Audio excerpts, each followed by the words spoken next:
gabadha muuqaalkan inooga muuqato waxay leedahay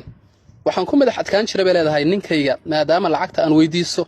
iyo waxyaabaha ii soo gad yiraahdo huna ii soo gadi jirin oo mar walba uu ku marmarsiyoon jiray in moogtay wax yar uu soo shaqeeyay aysan biil ka dhaafin deedna waxay leedahay madax adaygayaas wuxuu keenay in xitaa waxyaabihii aasaasiyaadkii iyo shaqooyinkii guriga iyo nadaafadii iyo cunnadii aan markii dambe faraha ka qaado oo marka uu imaado wixii uu qabsan karo uu qabsado hadduu cunno samaysanayo uu samaysto kadibna guriga aan saa wada seexano deedna maalinkii dambe waxay tiri waan duday oo reerkayagii ayaan ku dudo waa u tagay anigoo moogtahay ka eed sheeganayo ka cabanaya ninkaygii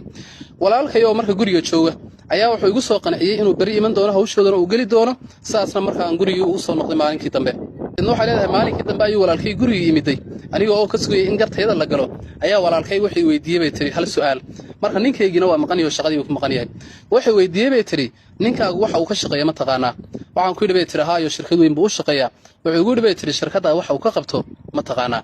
maya baan ku yidhi bay tiri oo dee aan kolley waxaan u wahay inuu shirkadda ka shaqeeyo deedna telefoonkiisa ayuu soo saaray wuxuu tusay bay tiri muuqaal markaasi aan aad uga naxay waa muuqaalka meesha nooga muuqda shirkadu wuxuu ninkan uga shaqeeyaa marka nadaafad oo waa nimanka moogtahay daaqadaha muraayadaha ee dabaqada dhaadheer masaxa markaasna aad u naxay bay tiri waxaan idhi bay tiri miyuuna ka baqayn meesha inuu ka dhaco wuxuu yidhi waxa iska daya ninkaagu wuxuu naftiisa u biimaynayaa oo nafurka uu samaynayaa in waxa aad cunaysaan iyo biilkiina uu soo shaqeeyo adiguse taa ma garanay sidoo adigaas ku cagabiryoonaya inna walaalkay waa iga soo tegey maalinkii oo dhan ban meeshii ka ooyey bay leedahay intaa wixii ka dambeeyey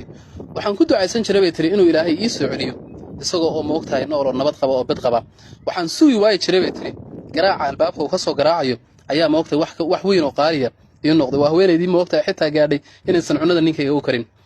alcibra maxaynu ka qaadanaa marka innagu qasada muhiimadeennu marka waa in wax kasta oo burburka qoyska soomaaliyeed ee curdinka ah keenaya aan la dagaalano isla muuqaalkan muuqaal ka horreeyeen waxaanu kaga hadlaynay gabdhihii hore ee waayadii hore la qabi jiray iyo gabdhaha hadda la qabo waxyaabaha ay ku kala duwan yihiin muuqaalkana marka meel fog gaadhsi waxa laga yaabaa inuu qoys soomaaliyeed oo moogtahay xaaladooda ay meel xun maraysay oo xal u noqdo aad baa u mahadsantiin